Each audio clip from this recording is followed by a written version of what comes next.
Assalamualaikum warahmatullahi wabarakatuh. Perkenalkan, nama saya Ella Aulia, NPM 2114343038. Nah, pada kesempatan kali ini saya akan menjelaskan mengenai bagaimana cara mencari uji validasi, uji reliabilitas, tingkat kesukaran, dan daya pembeda pada Microsoft Excel. Nah, sebelum kita menentukan semua uji-uji tersebut, maka yang harus kita lakukan terlebih dahulu yaitu membuat tabel-tabel analisis data. Nah, yang pertama, di sini sudah ada tabel yang saya buat. Nah, di sini ada tabel analisis soal uraian. Yang pertama kita lakukan, masukkan dulu jumlah soal yang akan digunakan. Nah, di sini kita akan menggunakan jumlah soal sebanyak 10 soal. Kemudian, kita memasukkan nama-nama peserta atau nama-nama siswa terlebih dahulu. Nah, di sini nama-nama siswanya itu terdiri dari 30 siswa. Nah, setelah itu kita memasukkan butir-butir soal yang tidak lebih dari 5. Jadi nilainya itu dari rentang 1 sampai 5. Setelah nama siswa diisi dan butir skor juga telah diisi, maka di sini akan otomatis keluar jumlah total skor siswa. Nah, setelah itu, maka data-data akan muncul secara otomatis dikarenakan sebelumnya sudah terdapat rumus-rumus yang ada pada kolom-kolom Microsoft Excel. Nah, di bawah ini sudah ada uji hasil validasi. Nah, rumus validasi di sini yaitu ada RxY. RxY ini merupakan koefisiensi korelasi suatu butir. Nah, pada kolom ini sudah terdapat rumus RxY, maka nilai sudah tertera. Selanjutnya kesimpulan. Kesimpulan di sini untuk melihat item mana yang valid dan item mana yang tidak valid.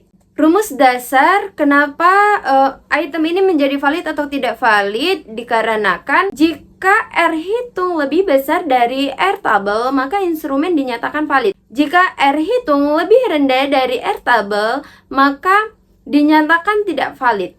Selanjutnya ada uji reliabilitas. Pada uji reliabilitas, varian item di sini sudah tertera. Nah, di sini untuk mendapatkan total varian item, kita menjumlahkan semua varian item yang ada di sini.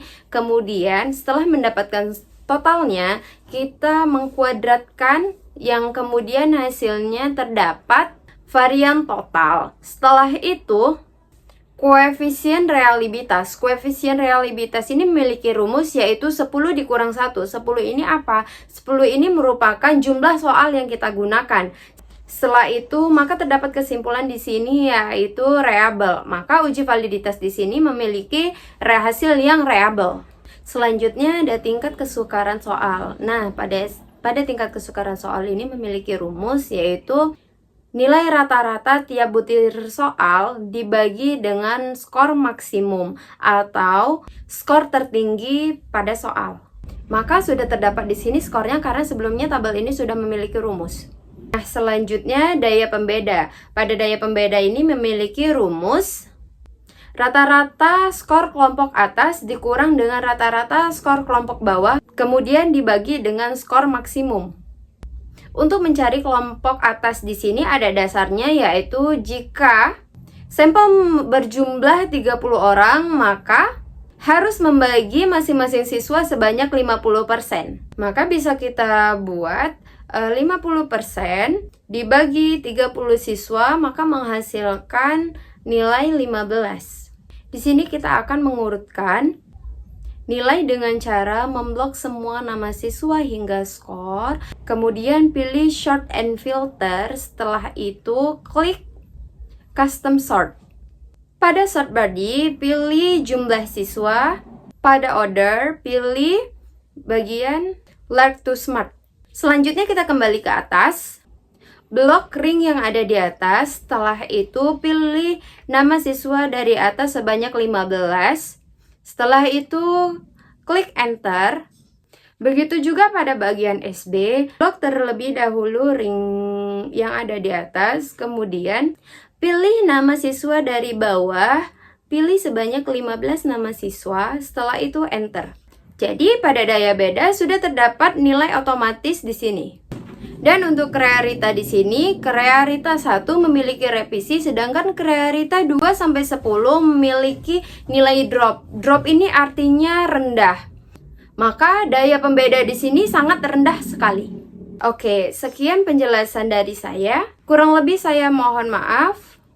Wabillahi taufiq wal hidayah. Wassalamualaikum warahmatullahi wabarakatuh.